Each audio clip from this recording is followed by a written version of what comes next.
Hello and welcome back to another episode. We have some announcements we would like to make today.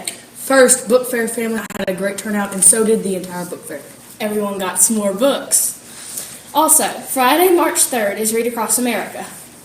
Jump Rope for Heart starts March 1st and ends on March 31st. We will also have an early dismissal on March 8th at 11:30 a.m. And spring pictures are being taken on March the 9th. We will now be going to Callie with a book review. Hi, my name is Callie, and today I'll be talking about the book Thidwick the Kind-Hearted Moose by Dr. Seuss.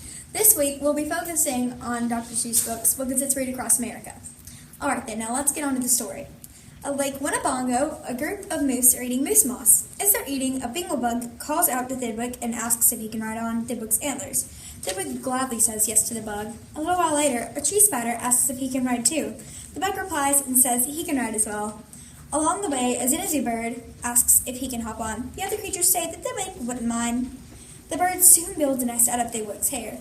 The next morning, he has his wife with him. Then his Uncle Woodpecker comes along. Soon, a squirrel came along and brought his family. Thidwick wanted the creatures to leave, but he felt so guilty. After all, they were his guests. Thidwick needed to cross the river, but the others said no. So, Thidwick stayed. Soon, many more animals came along. Thidwick couldn't take it. But then worst came to worst. Guns started shooting at him. What's a poor moose to do? Find out by reading Thidwick the Kind-Hearted Moose by Dr. Seuss. Callie signing off. Have you ever wondered how teachers teach kids how to read? Well, we will be now going to Emma and Anna with a first grade reading panel. I'm Emma. I'm Anna. And we're your classroom news reporters. Today we will be interviewing our first grade teachers about how they teach reading. How difficult is it to teach 6 to 7-year-olds how to read? Well, today we're finding it more and more difficult to do because of the attention span of a 6 or 7-year-old.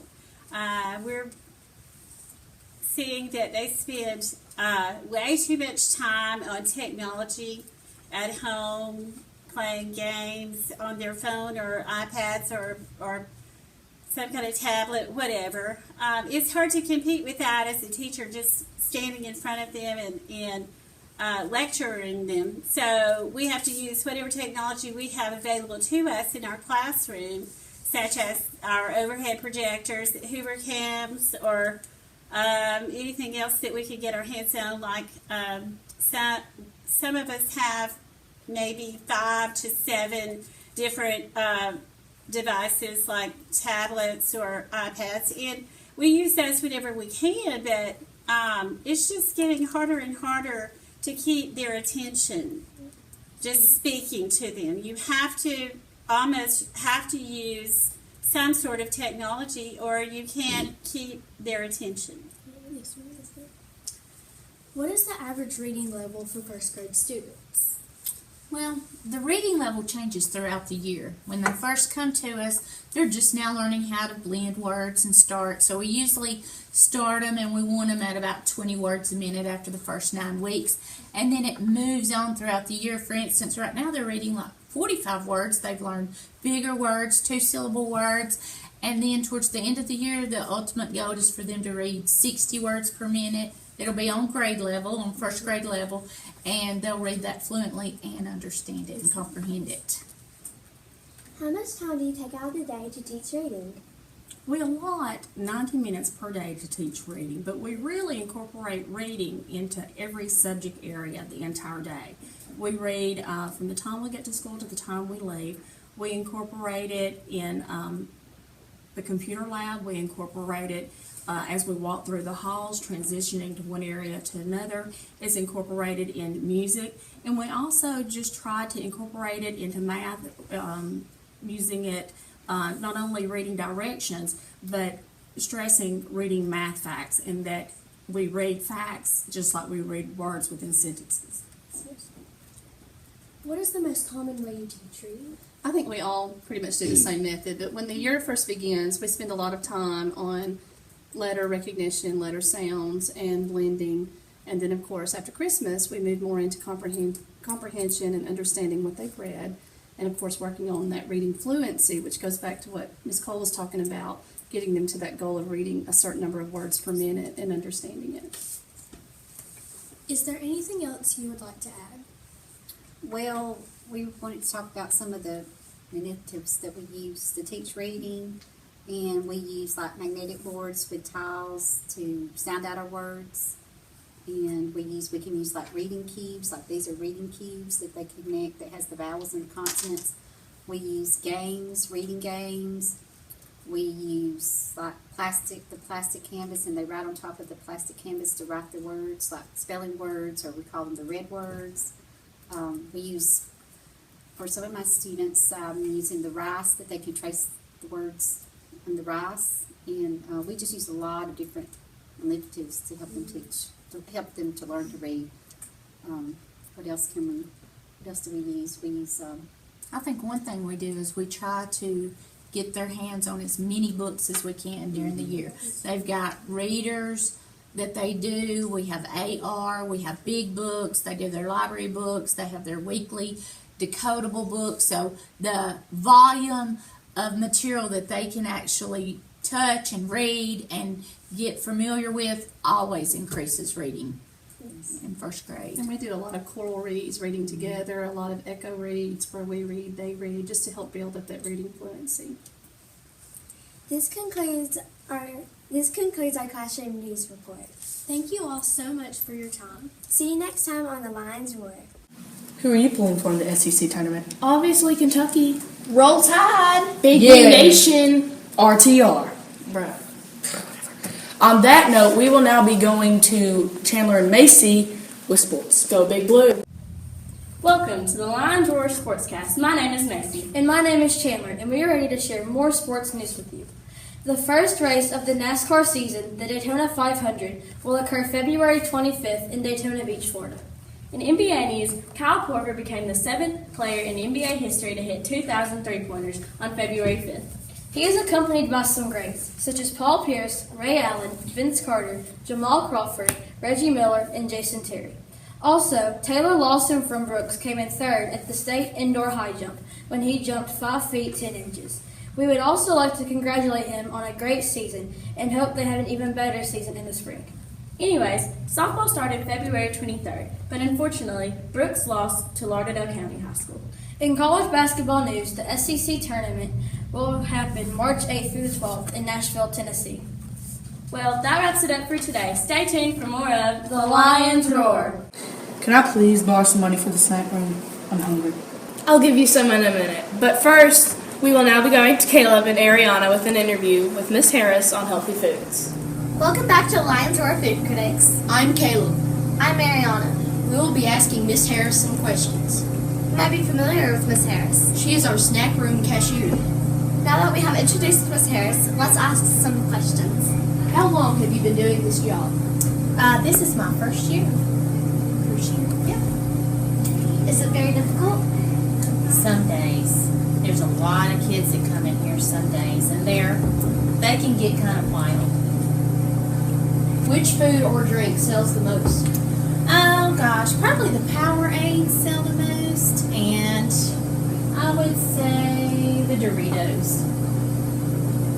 What is your role in the snack room? Well, I order all the snacks. I order all of the toys and pencils and notebooks. I restock all the snacks and drinks, and I count the money. Is there anything else you might want to share with the students? Well, there's always new things. So come on in. Even if you haven't been here before, please come in. I always find new toys.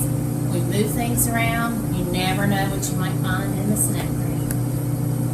Sounds like a lot of work. Thank you, Ms. Harris, for taking your time to visit and talk to us today. Thank you so much. That is all for this time with the Lions Roar Food Critics. In case you didn't know, this week is Read Across Brooks Week, and all of our book talks are Dr. Seuss books. On that note, we will now be going to Emily with the book review. Hi, I'm Emily, and today I'm doing a review on the book Marvin K. Mooney, Will You Please Go Now by Dr. Seuss. Marvin K. Mooney needs to go now. He can go by foot, he can go by cow. He can go in a hat or on skis, but he needs to go now. Marvin can go in old blue shoes or on a Zyke bike. No one cares how. He just needs to go now. He can go by lion's tail or stamp himself and go by mail. But time has come for him to go, go, go. The question is, will Marvin stay or will he go? Find out by reading Marvin K. Mooney. Will you please go now?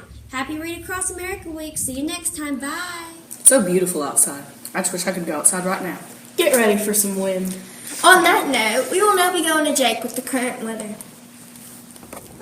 Hello everyone, I'm Jake. February's weather has been up and down lately. We have had days where the temperature has been very warm and days where it has been very cold. On February 11th, a penumbral lunar eclipse occurred.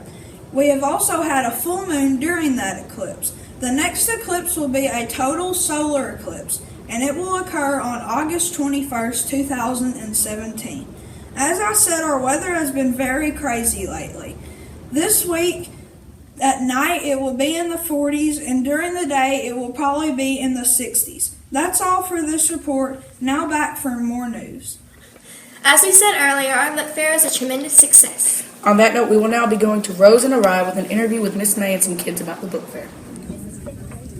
Hey, welcome to our BES Classroom News Report. I'm Araya. And I'm Rose. Today we're at our awesome book fair. That's right, Araya. We're here with Miss May. Good morning. Is it okay if we ask you a few questions? Sure. So how much time does it take for you to make all the decorations?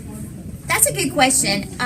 Miss McCord, one of our volunteers, actually started before Christmas making a list of ideas of what we wanted to build in the book fair. So we started before Christmas gathering a list of supplies that we would need. Then the week before the book fair started, we had a lot of volunteers come in and help put all of the decorations up. So it was a week prior to, but months of planning. How much money do you make on average each year? That's another good question. Last year, the total sales for the book fair was over $15,000 total sales. We have different options from Scholastic that we can do with the profit. We can take an all-cash profit. We can take a split where it's Scholastic dollars that we can use to purchase books and a cash profit, or all Scholastic dollars. Typically, each year, I always choose half books and half cash profit, which helps us renew subscriptions like Brain Pop for everyone in the school to use. How many people helped? Usually we have about, setting up the book fair, decorating, we had about 5 to 10 people each day for 4 days. And then during the book fair, we have about 3 to 4 parent volunteers who help run the cash registers and help the younger students select books. How many books do you sell each year? I'm not really sure about that question because a lot of times the book fair is a little more than just books. We have different items as well. But again, our total sales for last year for everything was over $15,000. What are people buying the most of?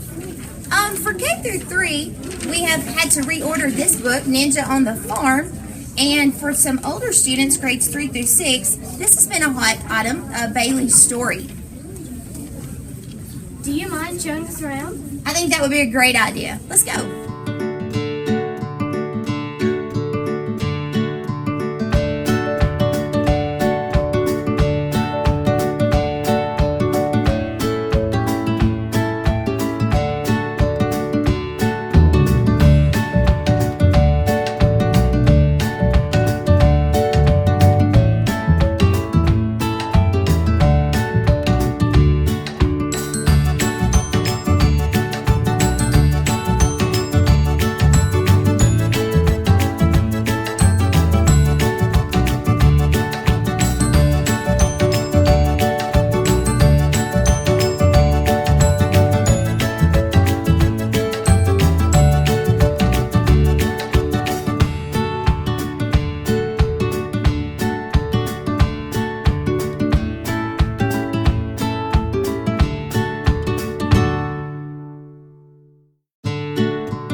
23rd, 6th grade Brooks Scholar Bowl is in first place. Congrats, guys. And that is all the news we have for today.